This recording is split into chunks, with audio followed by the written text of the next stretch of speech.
ഈശോ മിശിഹായ്ക്ക് സ്തുതിയായിരിക്കട്ടെ. തെനാക് ആണ്ടുവട്ടത്തിലെ 14-ാമത്തെ ആഴ്ചയിലെ ചൊവ്വാഴ്ച.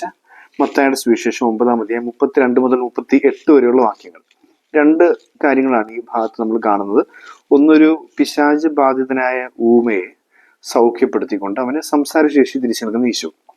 രണ്ടാമത്തത്, ഈ ഈശോനാഥൻ ഇങ്ങനെ തൻ്റെ ശുശ്രൂഷ ചെയ്ത് മുമ്പോട്ട് പോകുന്നതിനെ കുറിച്ച് മത്തായി സുവിശേഷകൻ റിപ്പോർട്ട് ചെയ്യുന്നൊരു കാര്യമാണ്. യേശു അവരുടെ സിനഗോഗിൽ പഠിപ്പിച്ചും രാജ്യത്തിൻ്റെ സുവിശേഷം പ്രഘോഷിച്ചും എല്ലാ രോഗങ്ങളും വ്യാധികളും സുഖപ്പെടുത്തിയും എല്ലാ നഗരങ്ങളിലും ഗ്രാമങ്ങളിലും ചുറ്റി സഞ്ചരിച്ചു. ജനക്കൂട്ടത്തെ കണ്ടപ്പോൾ യേശുവിന് അവരോട് അനുകമ്പ തോന്നി. ജനക്കൂട്ടത്തെക്കുറിച്ച് യേശുവിൻ്റെ ഫീലിംഗ് മത്തായി സുവിശേഷകൻ മനസ്സിലാക്കിയിട്ട് എഴുതിയിരിക്കുന്ന വാക്യം ഇങ്ങനെയാണ്: അവർ ഇടയിലില്ലാത്ത ആടുകളെ പോലെ പരിഭ്രാന്തരും നിസ്സഹായരുമായിരുന്നു.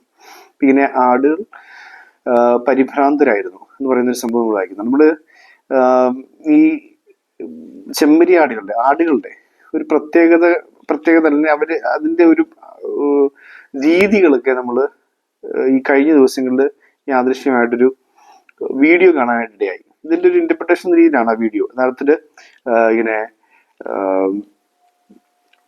ആടുകള് ഇങ്ങനെ എന്താണ്, ഉദാഹരണത്തിന് ഈ ആനയ്ക്ക് മതം പൊട്ടുക എന്നൊക്കെ പറയുന്നൊരു സംഭവം ഉണ്ടല്ലോ. ആനയ്ക്കിന്റെ മതവിളകി എന്നൊക്കെ പറയുന്ന പോലെ പരിഭ്രാന്തിയോടുകൂടി കാട്ടിക്കൂട്ടുന്ന കാര്യങ്ങൾ, അത് ആട് ചെയ്യുന്നതിനെ കുറിച്ച് വിശദമായൊരു വീഡിയോ കാണാനിടയായി.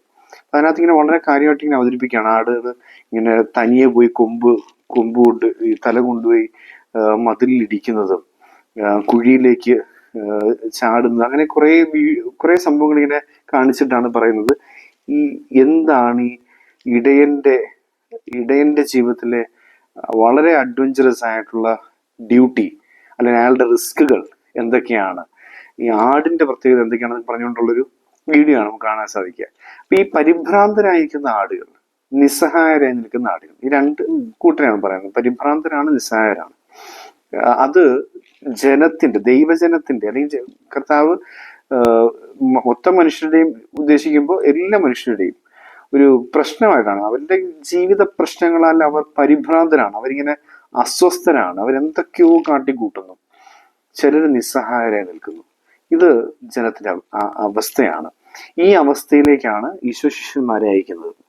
അവര് ഇടയിലില്ലാതെ നിൽക്കുന്ന പരിഭ്രാന്തരും നിസ്സഹായരുമായ ആടുകളുടെ അടുത്തേക്കാണ് ഈശോ ശിഷ്യന്മാരെ അയക്കുന്നത്.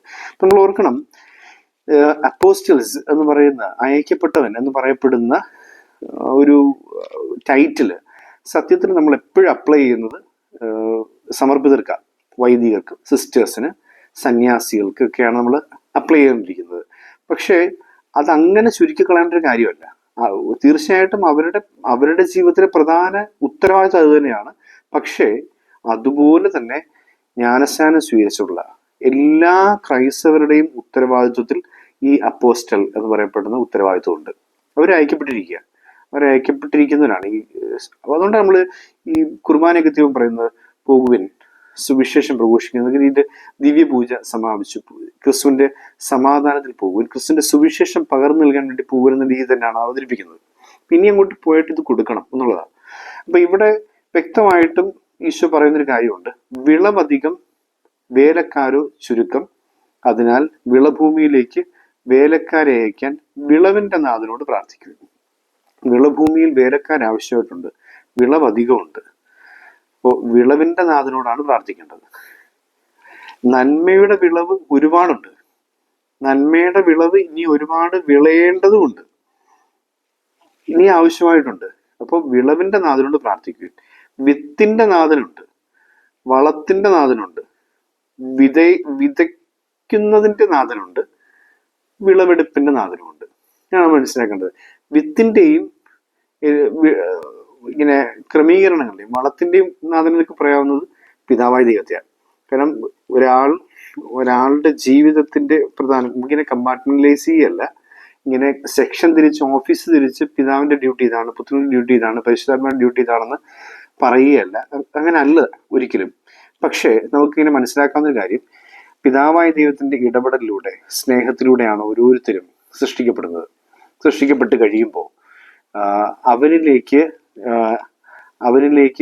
എല്ലാ അനുഗ്രഹങ്ങളും ചൊരിയുന്നത് പിതാവായ ദൈവമാണ്.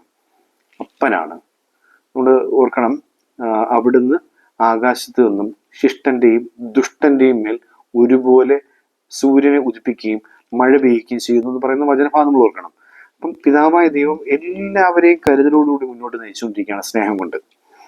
വിതക്കാരൻ വചന വിത്ത് വിതച്ച്, ഈ വിത്ത് എന്ന് പറയുന്നത് നമ്മുടെ ജീവൻ തന്നെയാണെന്ന് പറഞ്ഞാൽ പോലും അതിനോട് ചേർത്ത് വചനം വിളയാൻ വേണ്ടിയുള്ള വചനത്തിന്റെ വിത്ത് നമുക്ക് വേണ്ടി വിതച്ചു തരുന്ന വിതക്കാരനായ ദൈവം ഈശ്വനാഥനാണ്. വിതക്കാരൻ്റെ ഉപമയൊക്കെ പറയുമ്പോഴത്തേക്ക് അത് കൃത്യമായിട്ട് അത് ഈശോ തന്നെ അവതരിപ്പിക്കുന്ന രീതിയിലാണ് നമ്മൾ വായിക്കുന്നത്. അതുകൊണ്ട് തന്നെ ധാരാളം പെയിന്റിങ്ങുകളിൽ ആ വിതക്കാരനായിട്ട് പോകുന്നത് ഈശോ തന്നെയായിട്ട് ഒരുപാട് ആർട്ടിസ്റ്റുകൾ അത് പെയിന്റ് ചെയ്തിട്ടുണ്ട്. അങ്ങനെ ഈശോ ഇങ്ങനെ വിതച്ചുകൊണ്ട് പോകുന്നതായിട്ടുള്ള പെയിന്റിങ്ങുകളുണ്ട്. അപ്പം വിതക്കാരൻ ഈശോയാണ്. വചനവിത്ത് നമ്മളുടെ ഹൃദയത്തിലേക്ക് ഇങ്ങനെ വിതച്ചു തന്നിട്ടുണ്ട്. ഈ വിളവിന്റെ നാഥൻ ആരാന്ന് ചോദിച്ചു കഴിഞ്ഞാൽ അത് പരിശുദ്ധാത്മാവാണ്. കാരണം പെന്തക്കോസ്റ്റ് എന്ന് പറയുന്ന തിരുനാളിലാണ് നമ്മൾ 50-ാം നാൾ എന്നാണ് ആ വാക്കിന്റെ അർത്ഥം. പക്ഷേ വിളവെടുപ്പ് മഹോത്സവമായിരുന്നു പെന്തക്കോസ്റ്റ്. യഹൂദ പാരമ്പര്യത്തിൽ, യഹൂദ പശ്ചാത്തലത്തിൽ വിളവെടുപ്പ് മഹോത്സവമാണ്. വിളഞ്ഞു നിൽക്കുന്ന വയലിലേക്ക് ആ വിളവെടുപ്പ് നടത്താൻ വേണ്ടി വിളവെടുപ്പ് തുടങ്ങുമ്പോഴത്തേക്ക് അതൊരു ഉത്സവമായിട്ട് അവർ ആഘോഷിക്കുകയാണ്. അതിനെയാണ് അവർ പെന്തക്കോസ്റ്റ് എന്ന് വിളിച്ചിരുന്ന അർത്ഥത്തിൽ. അതാണ് യഹൂദ പശ്ചാത്തലം. നമ്മൾ അതിന്റെ ബാക്ക്ഗ്രൗണ്ട് വായിച്ചു മനസ്സിലാവും. അപ്പൊ അവിടെ ഈശ്വനാഥൻ സ്വർഗാരോഹണം ചെയ്ത് പോയി കഴിഞ്ഞ് ഈ ശിഷ്യന്മാരെല്ലാം ഇങ്ങനെ കൃപകളിലൊക്കെ നിറഞ്ഞു നിൽക്കുക. പക്ഷെ വിളവെടുക്കണം, വിളവ് പുറത്തെടുക്കണം. ക്രിസ്തുവിനെ കുറിച്ച് ധൈര്യസമേതം സന്തോഷത്തോടു കൂടി പ്രഘോഷിക്കണം, ക്രിസ്തുവിന് വേണ്ടി ജീവിക്കണം. അതാണ് വിളവ്. ആ വിളവ് പുറത്തെടുക്കണമെന്നുണ്ടെങ്കിൽ വിളവിന്റെ നാദം വരണം. പരിശുദ്ധാത്മാവ വിളവിന്റെ നാദം വരണം. അപ്പൊ വിത്തിന്റെ നാദനും വിതയ്ക്കലിന്റെ വിതയുടെ നാദനും വിളവിന്റെ നാദനും ആയിട്ട് നമ്മള് ത്രിത്വൈക ദൈവത്തെ മനസ്സിലാക്കാൻ. ഇപ്പൊ വിളവിന്റെ നാഥനോട് പ്രാർത്ഥിക്കാൻ ഈശോ പറയുക, വിളവിന്റെ നാഥനോട് പ്രാർത്ഥിക്കുക എന്ന് ഈശോ ശിഷ്യന്മാരോട് പറയുമ്പോൾ അതിനർത്ഥം നിങ്ങൾ പരിശുദ്ധാത്മാവിനോട് പ്രാർത്ഥിക്കുന്നത് തന്നെയാണ്.